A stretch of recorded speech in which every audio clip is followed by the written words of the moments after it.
हैं देव, शंकर जी हैं महादेव। अच्छा, ये महादेव क्यों है, कभी विचार किया? ये देवों के भी, इसलिए इनका नाम। लेकिन महादेव भी ऐसे साधारण नहीं बन गए। महादेव बनने के लिए भी देवताओं के काम के लिए जहर पीना पड़ता है, तब कोई महादेव बन पाता है। धन्य है महादेव। शंकर जी साधारण नहीं है।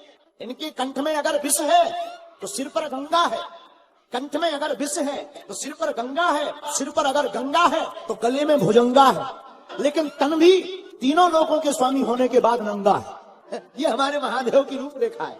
धन्य है भूत भावन महादेव। अनेक कथाएं हैं, आज हम एक आचार्य के मुख से सुनी हुई आपको सुना। हनुमान जी, शंकर जी से हनुमान कैसे बने? एक बार पूरी पृथ्वी पर जल तत्व खत्म हो गया, जल बचा ही नहीं। ब्रह्मा जी परेशान, कौन जल तत्व को वापस लाएगा? विचार करने लगे, कुछ समझ में नहीं आया, जल तत्व बिल्कुल खत्म। ब्रह्मा जी भगवान शंकर के पास, महाराज जल तत्व नहीं बचा, बड़ी आफत है। अच्छा, ब्रह्मा जी बोले महाराज शरीर बनाए भी तो 5 तत्वों से मिलकर बनता, क्षिति जल पावक गगन समीरा, उसके लिए भी जल तत्व जरूरी है, वरना फैक्ट्री बंद हुई जा रही, फैक्ट्री कैसे चलेगी? शंकर जी बोले जल तत्व गया कहाँ? बोले महाराज पता ही नहीं, कोई पी गया। अच्छा, शंकर जी बोले चिंता। भगवान भूत भावन महादेव ने अपने 11 रुद्रों को बुलाए, क्या तुम में से कोई जल तत्व वापस प्रकट कर सकता? 10 रुद्रों ने मना कर दिया, हम नहीं कर सकते। लेकिन जो 11वां रुद्र बचा, उन्होंने कहा महाराज हम जल तत्व प्रकट तो कर सकते हैं, लेकिन हमें अपने शरीर को गलाना पड़ेगा। भगवान शंकर और ब्रह्मा ने देवताओं के समक्ष कहा तुम चिंता मत करो, हम देवताओं को काम को पूर्ण कर दो, हम तुम्हें वचन देते हैं, तुम्हें नया रूप मिलेगा, नया नाम मिलेगा। उसी 11वें रुद्र ने जब अपने आप को गलाया तो जल तत्व प्रकट हुआ। जब जल तत्व प्रकट हुआ तो वह 11वां रुद्र शून्य हो गया।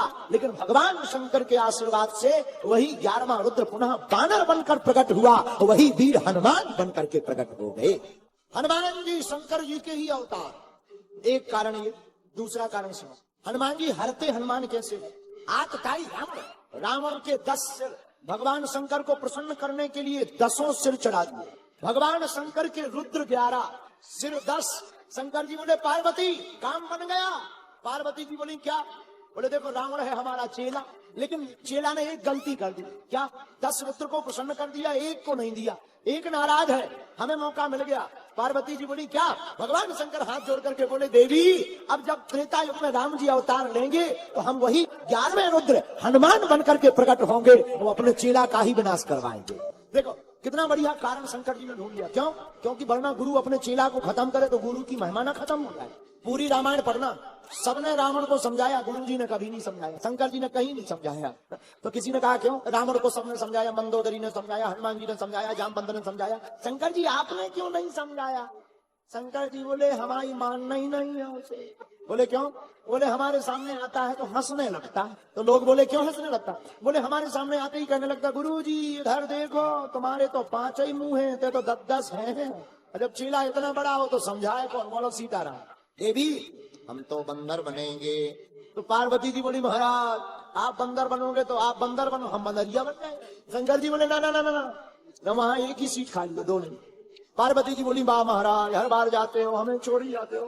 हनुमंत चरित्र कहता है भगवान शंकर बने बंदर, और जब पार्वती जी नहीं मानी तो उनको भी साथ ले लिया। भगवान शंकर बने बंदर और बंदर की पूंछ बनी पार्वती जी। इसीलिए तो जब राम जी ने पूछा क्यों हनुमान जी तुमने लंका जलाई? हनुमान जी बोले हमने नहीं जलाई, FIR हमारे नाम से ना काटी जाए। किसने जलाई? पीछे वालों ने। तो राम जी बोले भाई पीछे तो पूंछ है, पूंछ तो तुम्हारी ही है। बोले पूंछ हमारी है पर पूंछ तुम्हारी है। राम जी बोले मतलब? हनुमान जी हाथ जोड़ के बोले सरकार आगे ही राघव मेरे हैं, पीछे है पूंछ, रहस्य है भारी। बंदर को भला पूंछता कौन है? प्रभु श्री राम से ही तो है पूंछ हमारी।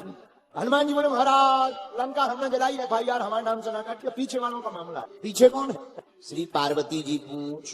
पार्वती जी अगर पूछे तो फिर लंका क्यों जलाई पूछ? एक संत हमें कथा सुना रहे थे, बोले पंडित जी ये लंका कुबेर की नहीं है, भगवान शंकर की। जब एक बार माता पार्वती नाराज हो गई भगवान शंकर से, सबके बड़े बड़े महल हैं, बड़े बड़े बंगले हैं, अपना भी एक मकान होना चाहिए। शंकर जी बोले रहने दो, अपन तो ऐसे ही ठीक है। और बात भी सही है, 3 लोक बस्ती में बसाए आप बसे वीराने में, धन धन भोलेनाथ तुम्हारी कौड़ी नहीं खजाने में। 3 लोगों को देखो बस्ती में बसाया, शंकर जी कहाँ? स्मशान में। किसी ने कहा तुम्हें शमशान क्यों अच्छा लगता है? बोले बाबा बोले ठीक ही लगता है, अच्छा ही लगता है। क्यों लगता है? कारण बताओ। बोले शमशान है ज्ञान की भूमि, वहां आके पता लग जाता है कितने बड़े बड़े बंगले बना लो, राख तो एक जैसी होती है, अमीर की और गरीब की। भगवान भोले बाबा से पार्वती जी ने कहा सबके भवन है, अपने भी एक मकान होना चाहिए। मकान, शंकर जी बोले मकान ही बनाना, छोटा मोटा क्या बनाना, सोने का बनाओ। पूरी लंका का निर्माण करवा दिया भगवान शंकर जी। उस वक्त रावण नया नया विद्वान, भारी बड़ा मकान। हम ये नहीं कहते ये कथा सही है, हमने जो पढ़ी, जो आचार्य चरण से सुनी वो आपको सुना रही। तो भगवान शंकर ने मकान बनवाया, विशाल मकान, सोने की लंका भगवान शंकर ने बनवाई। भगवान शंकर जी ने कहा कि भवन तो बहुत बड़ी, अब जो है वास्तु पूजन हो जाना चाहिए, पंडित जी को बुलाना चाहिए। पंडित जी पूछा कौन बढ़िया है, बेहतरीन रावण ही फंस गए। उस जमाने में वही विद्वान थे। हमने सुना है रावण के 10 मुख, इसलिए उसको कहते हैं दशानन। एक दिन हम विचार कर रहे थे कि रावण को दशानन कहते हैं, 10 मुख हैं। ये 10 मुख क्या है? 6 शास्त्र और 4 वेद, यही 10 मुख है। रावण इन्हीं का ज्ञाता था। तो रावण विद्वान रावण जब लंका में पूजन करने आया, वास्तु पूजन करने, तो जब पूजन हो गया, शंकर जी बोले दक्षिणा मांगो पंडित जी। रावण ने मन में सोचा छोटी मोटी दक्षिणा क्या लेना है, जिस मकान का पूजन किया ये लंका ही दे दो। छोटी मोटी दक्षिणा क्या लेनी है, जिसका हमने वास्तु पूजन किया ये लंका ही दे दो। शंकर जी बोले जय हो तुम्हारी, जिसका तुम पूजन करने आए वही दान में मांग रहे। रावण बोले अब हम छोटे मोटे विद्वान तो है नहीं कि 2-4-5 मोहरों में मान जाए, हमें तो अगर दक्षिणा में देना हो तो यही लंका दे दो। और शंकर जी भी इतने भोले बाबा, बोले कौन नौकर चाकर रखेगा, कौन सफाई कर्मी रखेगा, कौन इसको व्यवस्था करने वाला रखेगा। शंकर जी बोले तथास्तु, दिया। रावण बोले जय हो, हमारा हो गया। पार्वती जी का दिमाग खराब, हमने बनवाया अपने लिए, अच्छा पंडित जी बुलाए। जब रावण ने लंका को ले लिया, शंकर जी तो कुछ नहीं बोले, वो तो भोलेनाथ। पार्वती जी को गुस्सा आ गई, रावण तुमने हमारे अरमानों पर पानी फेर दिया, हम तुम्हें श्राप देते हैं, तुम्हारे अरमान पर हम पानी फेरेंगे।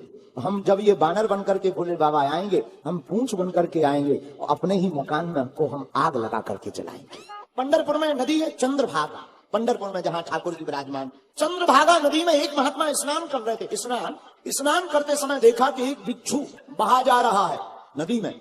महात्मा ने सोचा इन्हें बचा लिया जाए, बिच्छू है, पता नहीं कहाँ जाएगा, मर जाएगा, पानी ज्यादा है।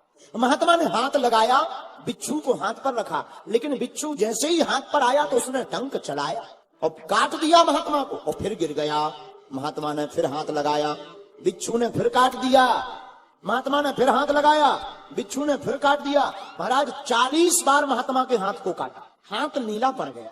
एक सज्जन किनारे खड़े थे, जोर से बोले ओ महात्मा, जो बार बार काट रहा है मरने दो इसको, बचाने से कोई मतलब नहीं, तुम बचाने का काम कर रहे हो, वो काट रहा है, मरने दो, जाने दो, तुम तो डुबकी लगा के बाहर आ जाओ, देखो तुम्हारा हाथ नीला पड़ गया। महात्मा ने बड़ी गजब की बात बोली, मारी बात, हाथ जोड़ के बोले भैया आप ठीक कह रहे हो, पर एक बात बोले, वो बिच्छू है, मानव नहीं है, लेकिन जब उसने अपना काटने का स्वभाव नहीं छोड़ा तो हम महात्मा होकर बचाने का स्वभाव कैसे छोड़ देंगे।